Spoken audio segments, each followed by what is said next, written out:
Welcome to the History of the Netherlands, where we explore the events and characters that, over time, have transformed a swamp into an amazing modern marvel. Episode 28, The Strained Reins of a Waning Reign. Where am I? History of the Netherlands. It's a pleasure to be back. I've been renovating a house. It's wonderful to think about Burgundian medieval politics rather than floorboards and plaster. In the final decade of his reign, Philip the Good was obsessed with the idea of a crusade against the Ottoman Turks. However, the complexities of the diverse state that he had built would never allow him to fulfill this dream, as he would continually be distracted by local issues. Although Philip had been released from vassalage to him, the French king, Charles VII, remained a threat to stability in Burgundy. Their status as frenemies was solidified when Charles VII's son, the dauphin Louis, sought refuge at the Burgundian court, which Philip gladly provided. Philip's own son and heir, Charles, Count of Charolais, had major father issues of his own, since their blowout over the role of the Charolais family in his household. Since then, and despite the birth of his daughter Mary, Charles had become estranged from his father, as well as the fine workings of central governance. He retreated to Holland to worry about whether he would ever indeed actually receive his inheritance. The ascendancy of the exiled dauphin to the French throne would then set in motion a sequence of events which threatened to permanently splinter the Burgundian realm.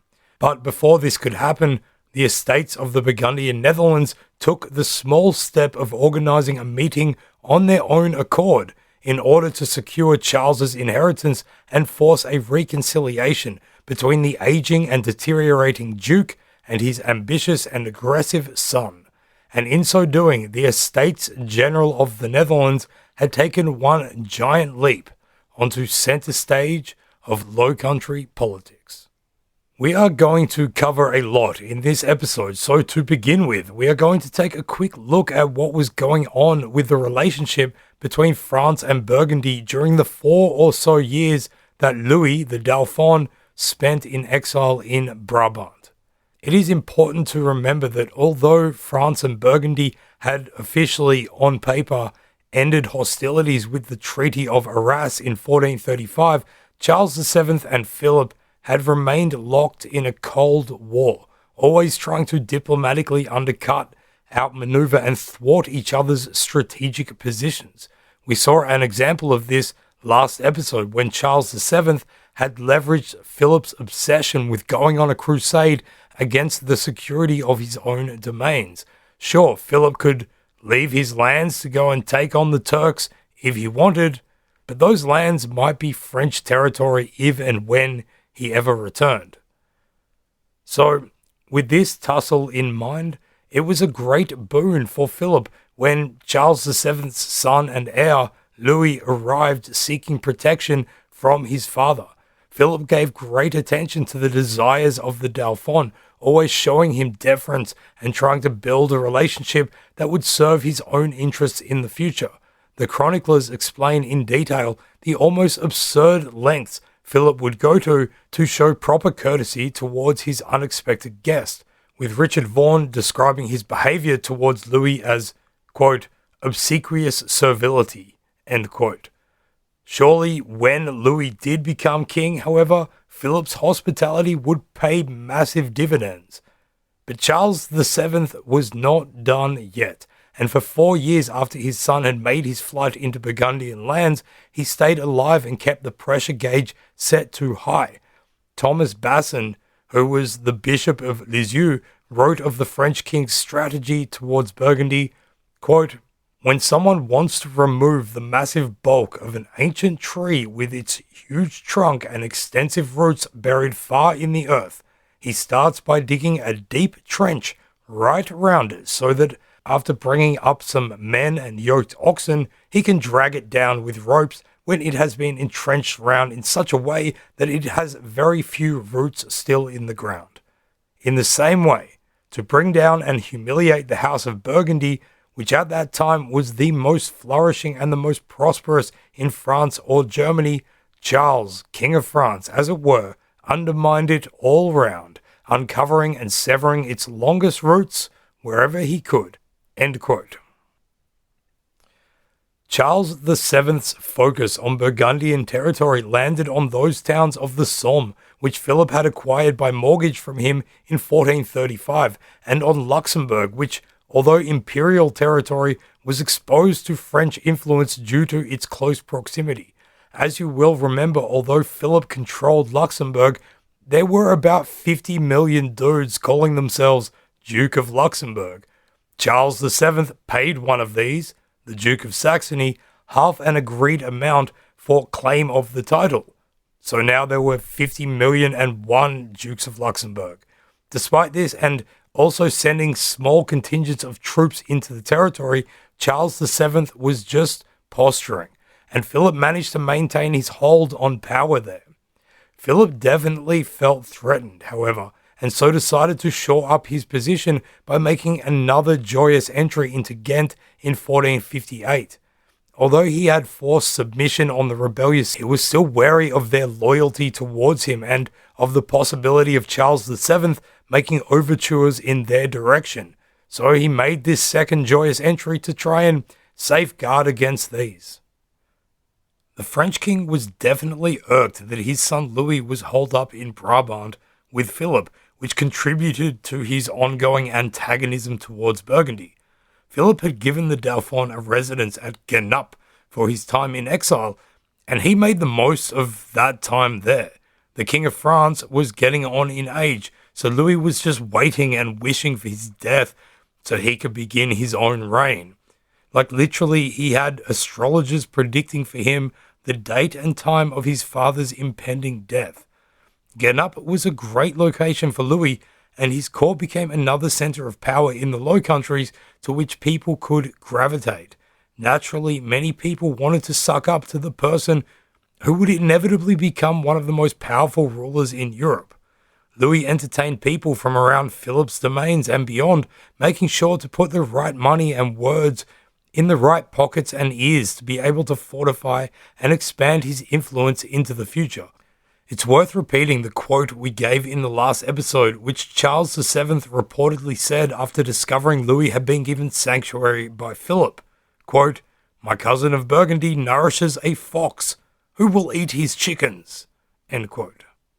Despite the graciousness with which he was welcomed into the Burgundian fold, however, everything Louis did was designed to benefit only himself, which, to be fair, we could say about pretty much every political player ever. Even though Louis gave much lip service to the interests of his hosts, any promises, agreements, or platitudes would turn out to be hollow. What then of Philip's own son and heir, Charles, the Count of Charolais? As we saw in the previous episode, father and son were very different personalities, and this resulted in them having their own issues, the nature of which is probably best summarized by Cat Stevens. It's always been the same old story. Namely, their conflict centered on the fact that Philip had come to rely on the Croy family to administer from within his inner sanctum, and Charles just could not stand the lot of them. Philip would not entertain Charles's opinion on this at all, however. It was not as bad between them as between the Dauphin and the king. It is pretty difficult to assess emotional parental baggage from 6 centuries distance, but it has been argued that the greatest difference between the two cases is that Charles actually felt a great love and loyalty to Philip, and was genuinely wounded by the anger and bitterness that Philip had shrouded him with in the matter of the Croys. The Dauphin Louis, on the other hand, did not have much of a personal relationship or emotional attachment with his father. As for the two sons, the Dauphin and Charles were not huge fans of one another, despite the Dauphin being Charles's daughter's godfather. I imagine it would have been pretty much like when your parents make you hang out with some other kid you don't really like. Charles would visit Louis, but it seems to have been contrived as a show of deference and respect to the position of dauphin, as opposed to the actual person who held that position. More so, an act of deference and respect to his father, whose bitterness he was trying to overcome.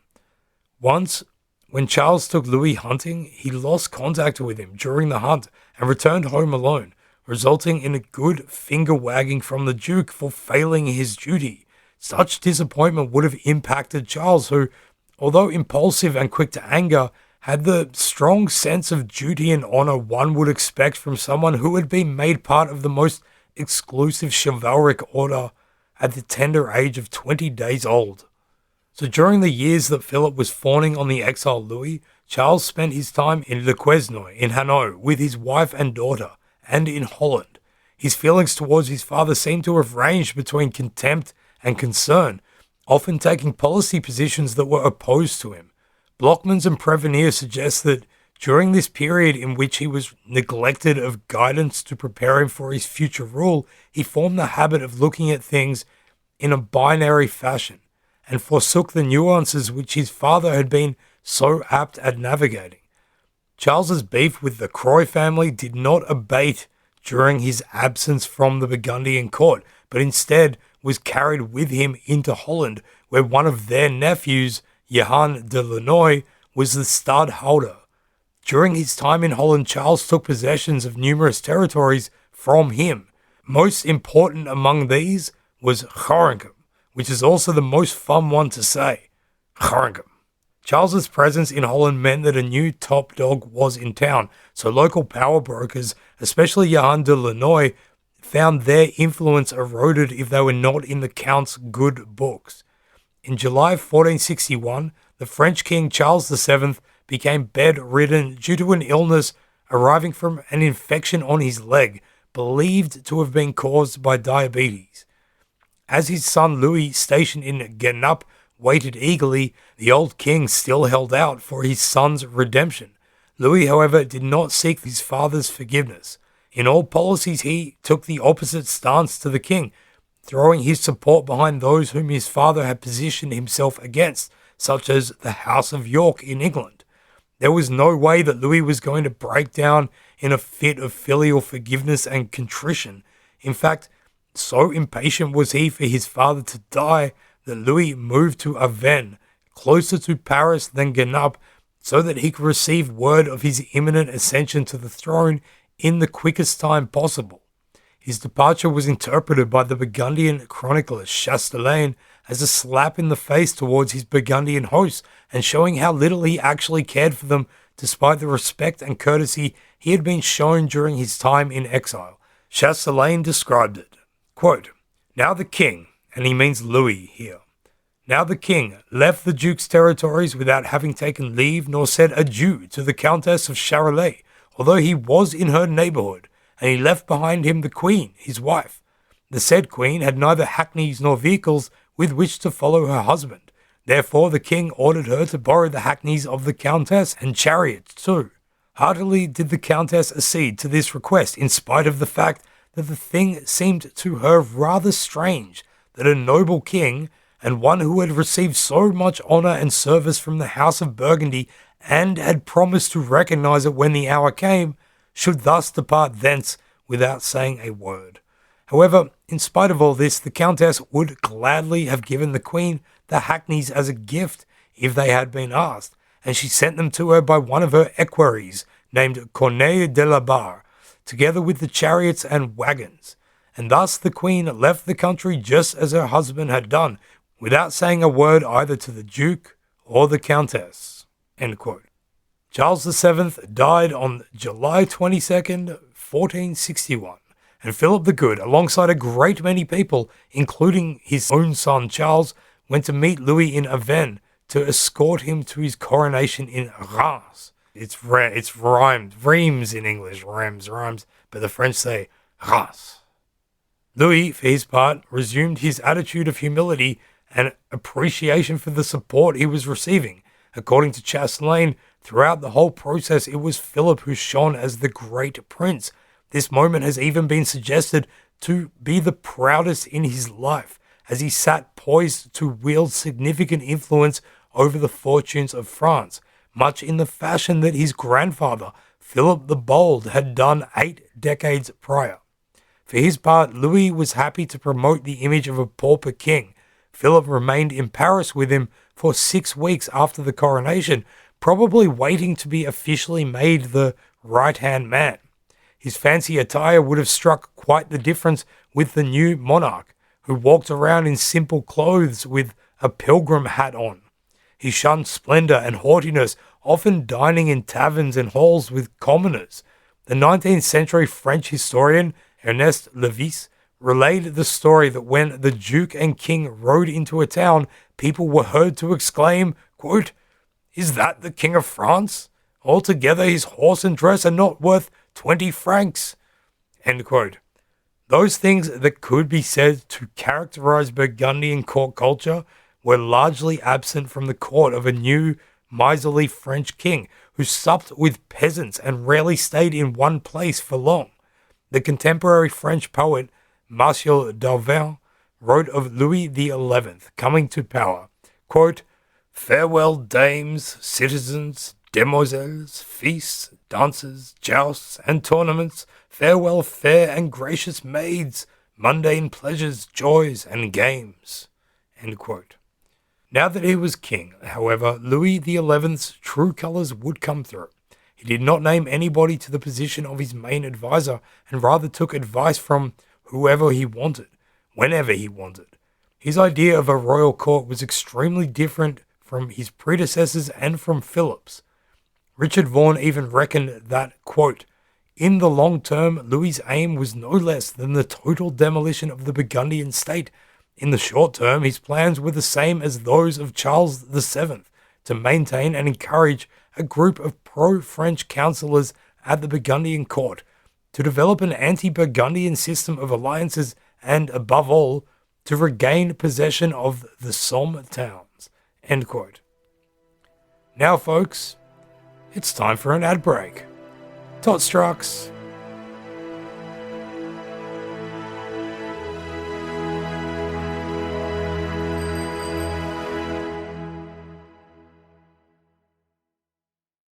Welcome back.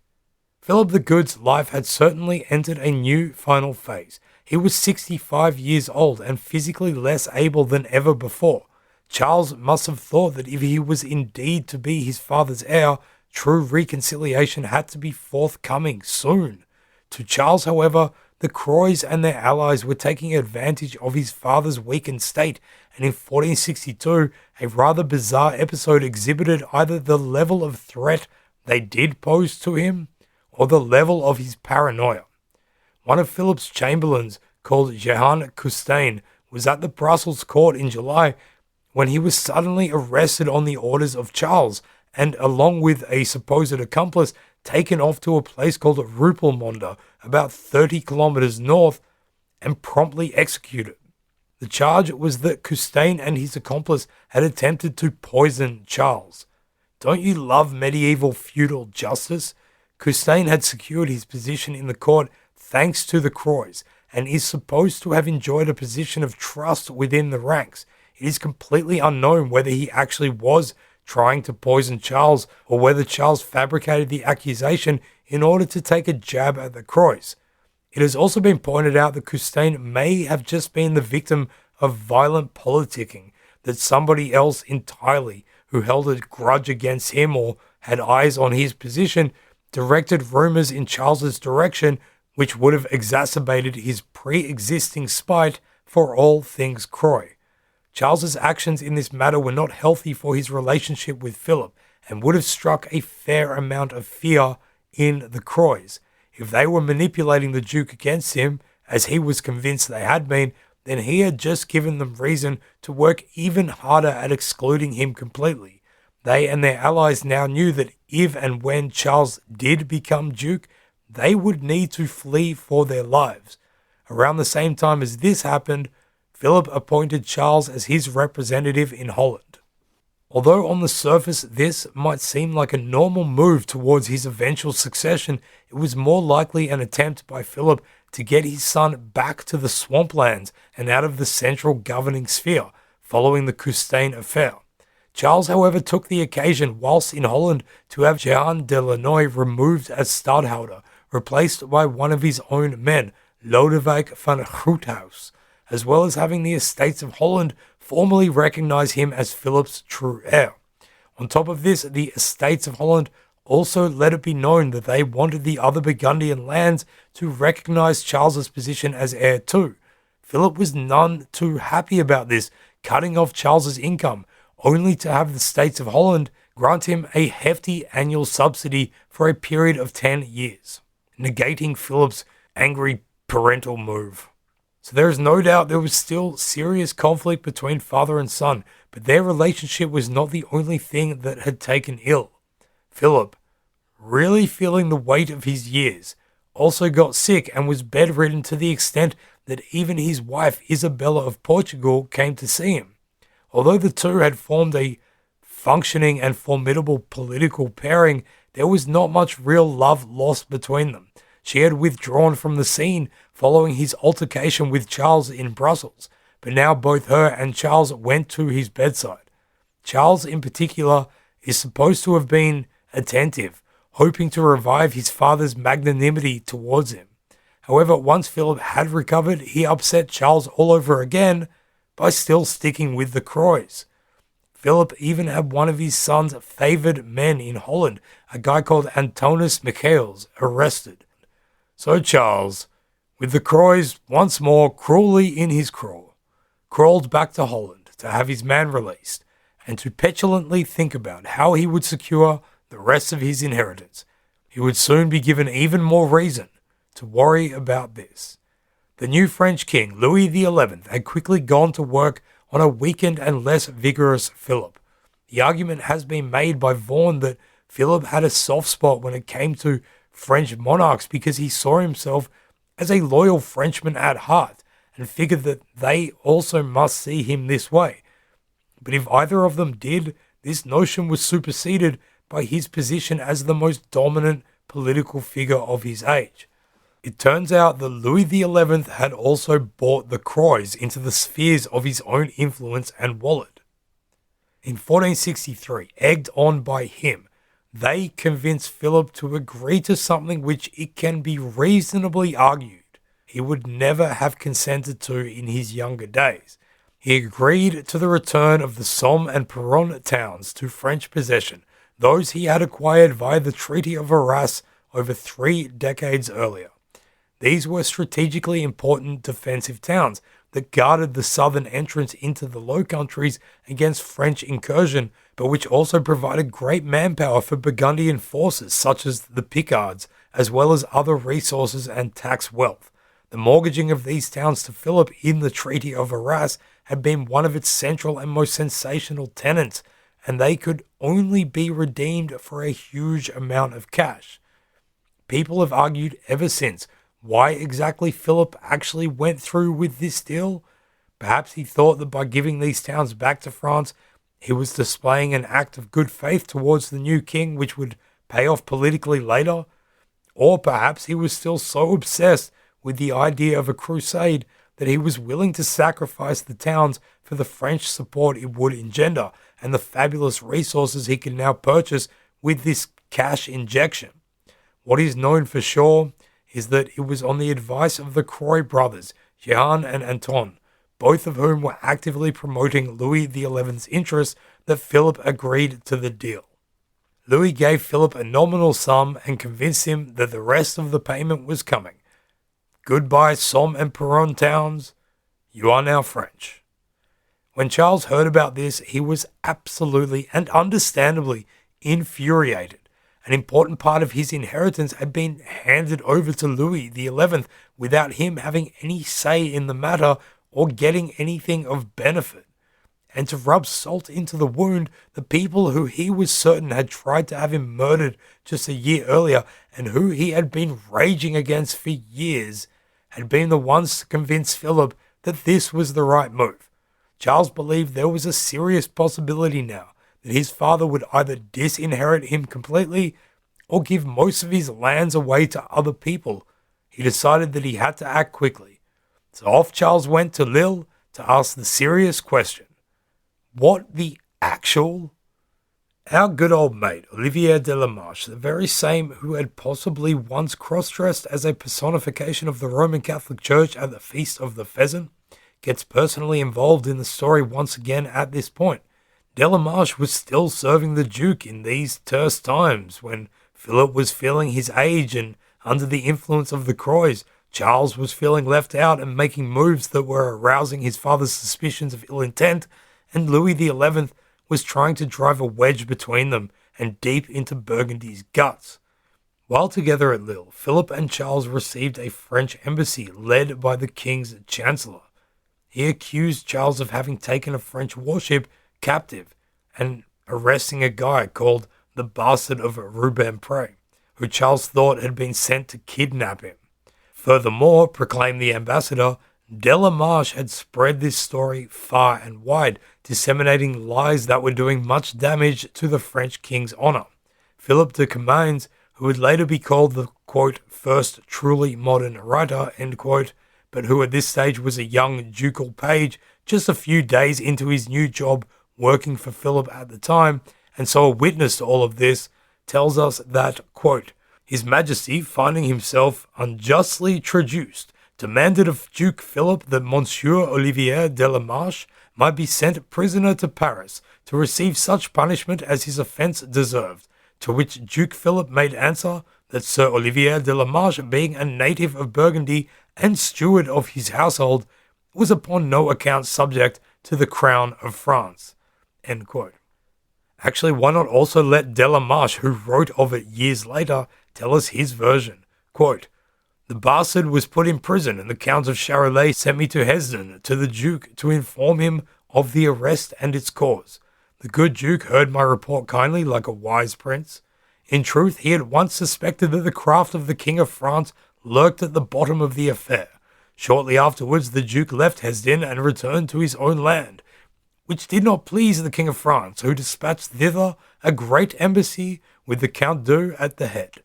Demands were made that I should be delivered to him to be punished as he would, because he claimed that I had been the cause of the arrest of the bastard of Rubempré, and also of the Duke's departure from Hesdin without saying adieu to the King of France. But the good Duke, moderate in all his actions, replied that I was his subject and servitor, and that if the King or anyone else had a grievance against me, he would investigate it. The matter was finally smoothed over, and Louis evinced a readiness to conciliate his offended cousin. End quote. Despite de la Marche reckoning that things were smoothed over, Philip's refusal to send him off to be punished by the French king only served to feed more fuel into the general antagonism that was going around. The French embassy had further complaints too. Charles the Bold, it seems, had made an alliance with the Duke of Brittany, who at this moment was also defying Louis XI. The French king had not received the warmest welcome to his new role by many of the most powerful French lords, and now Charles was being best mates with one of them. The next day, Charles went to defend himself against the French king's complaints. Of his new buddy, he argued that it was better for the protection of the French king that his highest nobles were close with one another, so as to be able to be stronger in his service. Yeah, nice one. Comines was sure that Charles was being way more amiable than he really wanted to be, and that this was solely for the benefit of showing respect to his father. Afterwards, quote, Duke Philip concluded his discourse with great modesty and wisdom, beseeching his majesty to preserve him in his favour, and that he would not easily entertain an ill opinion of him and his son. After which he called for wine and a collation, and then the ambassadors took their leave of them both. End quote. Comines continues that, as the party left the room, Charles stood a small distance from his father and grabbed the attention of the Bishop of Narbonne, who was a part of the French embassy, and the last person to leave the room. How Comines heard him, but Philip did not, is totally unclear, but apparently Charles said to the bishop, quote, My most humble respects to the king, and let him know he has handled me very roughly by his chancellor, but before the year is at an end, his majesty may have reason to repent it. End quote. In this occurrence, Philip had diplomatically gone to bat for his son and not thrown him under the French bus or the French horse and cart. But although this might indicate a repair to the relationship between father and son, after all, Philip seems not to have rebuked him too much for the antagonism against Louis XI. Charles was still incensed about the Somme towns, and his faith in his father's rule would have taken a severe dent. He had also deliberately sent a threat in his liege lord's direction. He had reasons, therefore, to not feel so secure and to be in need of shoring up his position. There are rumours that he even asked Philip if he could assume rule in Holland. In October of 1463, a Saxon diplomat, Peter Knorr, wrote, quote, "A good friend tells me that the Lord of Charolais asked his father recently at Bruges if he might not be permitted to make do with the land of Holland instead of the annual rents his father allowed him. The Duke denied him this, and said he would remain ruler as long as he lived, and was most unwilling to share with anyone. Since then, Charolais has fled with his wife to Holland, where the towns have received him with much honour." End quote. Things reached boiling point in December 1463, when word started spreading that Philip had decided that he was finally going to go on the crusade, which he had spent almost a decade planning and talking about, and that in his absence he was going to give control of Holland and Zeeland to, wait for it, Edward IV of England. Random. Where did that come from? And the rest of his lands to Jean de Croix. Charles could not accept this, whether it was true or not. Immediately he went to the Estates of Holland, railing against the bad advice that his father was clearly receiving from his councillors. The instability of this political situation clearly worried the Estates of Holland, who at this point decided that the clash between father and son had to be resolved immediately before it exploded in all of their faces. So they wrote to their counterparts in Flanders and Brabant, calling for a meeting between them all to figure the whole situation out. This was an extraordinary moment, as previously the estates of the Burgundian Netherlands had been called together by the Duke himself, never on their own accord. Also, whereas before they had met in order to discuss mostly financial matters, such as the introduction of the lowlander currency, here they were plunging themselves headfirst into probably the most fundamental working of the state, the question of who was to be their sovereign. When the towns of Brabant and Flanders agreed to the proposed meeting, both Charles and Philip sent out their own letters to the estates asking them to meet because, if they're going to do it anyway, may as well make it look like it was actually all of your idea in the first place. There's a great letter that Philip wrote to the towns of Holland which sums up his acerbic feelings towards them at this point. Quote, "We are greatly marvelling how the inhabitants of our towns of Holland dare to be so presumptuous as to assemble on their own authority and to desire our subjects to assemble, seeing that it is by no means up to them to do this in our province of Holland, nor in Flanders, nor anywhere else, but that this right belongs to us as your prince and lord and to no one else. It seems to us, moreover, that you must think us very simple or ignorant to imagine that we would leave this country without providing for its government." End quote. In other words, "How dare you do what I was about to do and only I can do," says the man who had zero intention of ever doing that. So, in January and February of 1464, the Estates General of the Burgundian Netherlands were assembled and major efforts were made to reconcile father and son and to bring certainty to the future of Burgundian rule. Charles used this as an opportunity to start taking the reins of reign from Philip. The chronicler Jacques Duclerc wrote of Charles speaking before the Estates General, in which he once more outlined his suspicions of Croix activity and fully set about laying a case for their expulsion and or punishment. Before we get into this, very often in medieval writing, the Latin term item is used, which means also, or in the same manner.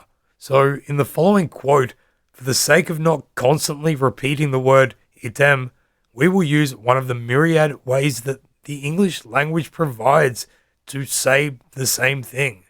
Because why not? But if you are reading along to the source material and you think we are taking liberties, we are. But we herewith cover our backsides. Charles, quote, said that after he had returned from his recent visit to the king, the Lord of Croy had told his wife, the Countess of Charolais, who was then ill, that if he hadn't been afraid of angering others, he would have taken the Count of Charolais prisoner and placed him somewhere where he could harm neither him nor anyone else. Also, he said that the Lord of Croy had claimed that no one, however notable, was comparable to him, and he cared nothing for the Count of Charolais, for he had good knights and squires who had promised and sworn to serve him till death. The Count also said that when the Lord of Croy saw him approaching, he exclaimed, "Look, here comes that great devil. While he lives, we'll have no peace at court." In the same manner, he said that the Lord of Croy had claimed after he, Charles, had withdrawn to Holland that he had done this for fear of the Lord of Croy. On top of this, he said that the Lord of Croy had boasted that, if it came to a showdown, he was sure of the support of Artois, and that all that country was in his pocket, continuing, "What does my Lord of Charolais hope to achieve, and who does he think will help him? The Flemings and Brabanters, perhaps? He's hopeful. When it comes to the point, they'll abandon him, as they have done others." The Count continued that he reputed the people of Flanders and Brabant his loyal friends, and that the Lord of Croy's words were wickedly spoken. Nor had he any fears or worries about the loyalty of the people of Artois, Picardy, and thereabouts. Furthermore, he said he wanted everyone to know that the Lord of Croy had sent details of his birth to the provost of Warneton so that he could cast his horoscope, which predicted the worst possible fortune and the biggest mischiefs in the world for him. In addition to all of that, the Count continued, the said Lord of Croy had sent again to the same provost to get him, by sorcery or otherwise, to arrange for the Lord of Croy to keep his father in perpetual hatred of him. End quote. Whew. That's a pretty good rant from Charles. And speaking of rants, that brings us to today's Bet You Didn't Know That Was Dutch. The English word rant comes from the Dutch word ranten, meaning to talk nonsense, obviously. In addition to ranten, however, anyone who might have been in the Netherlands in the 1990s would know that raving is also an extremely Dutch thing to do. Ranting and raving. Bet you didn't know that was Dutch. Back to Charles and his long list of complaints against the Croys. Every time he had previously spoken out about the Croys, his father had shut him down. This time, however, perhaps feeling a bit over the whole thing, perhaps a bit embarrassed by his so easily having given up the Somme towns, and perhaps still thinking of his crusading prospects and how the weight of his responsibilities was denying them being realized, Philip remained relatively amicable with Charles. The estates continually took the lead, sending deputies to both parties and, amazingly in our view, persuaded father and son to reconcile their differences. Perhaps the magnanimity which Philip had often shown throughout his career, which he had invoked in forgiving and moving past revolts and actions that had been taken against him, was brought to bear by the old Duke one last time by showing pragmatic forgiveness to his son. Item, and more likely, the old fella could just not stop thinking about a crusade. When the estates of his provinces were next called together in March 1464, this time actually at the initiative of Philip himself, it was solely to talk about going a crusading. After this extraordinary meeting of the estates of the Burgundian Netherlands at the beginning of 1464, the rift between Charles and Philip was over, and by June of that year, the two were back on track to keep the rule of Valois Burgundian dukes going strong into the future. It's not going to last. Philip the Good's life and reign was coming to an end, and from this moment on, Charles would take centre stage and begin ruling in the place of his aging and ailing father. As Charles the Bold took the reins of government, he finally got the opportunity to do what he had been angling for years, and he expelled the Croys and the pro-French factions in the Burgundian court. Get out of here, Johann Croy. He fled to his new master, Louis XI, and France and Burgundy would find themselves once again on a violent collision course. In the next episode, we will see that while their fathers had been happy to dance around each other ominously and behind each other's backs, Charles the Bold and Louis XI were much more inclined towards open hostilities on the battlefield. The Cold War between France and Burgundy was over, and as a result, the towns of Dinant and Liège, in particular, are going to get very hot indeed. Before we leave, a big thanks to all those who have expressed interest in tours. We will come back with more information about this next month. Don't forget that if you're looking for a boat tour, the best boat tour, not only in Amsterdam, the Netherlands, Europe, but the planet, check out those damn boat guys. Just write them a message and they will organize that we can give you a boat tour of Amsterdam's canals. It's not a history of the Netherlands tour, but it's still going to be awesome anyway. You might have a chance to meet one of us, you can soak up the summer sun, and you can be socially distant in an enjoyable way. And of course, it's time to thank our new favorite people, our Patreon add-ons for this week. We want to express all our gratitude and love to Jos van Ommer and Ommers, cheers very much, to Zoe Ziakuras, Curious George, and to everybody's favorite Fitzroy centre-half back of the century, Paul Roosie Roos. Cheers as well for all the reviews coming in. We really appreciate it. It helps us a lot. Keep them coming.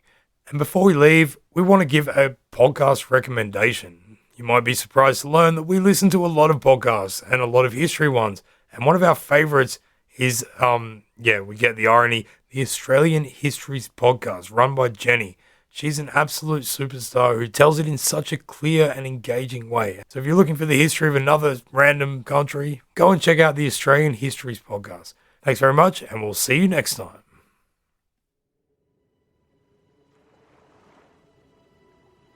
Thanks for listening to History of the Netherlands. You can get detailed show notes at our website, historyofthenetherlands.com. From there, you'll be able to find other podcasts and projects that we've created. This is a production of Republic of Amsterdam Radio.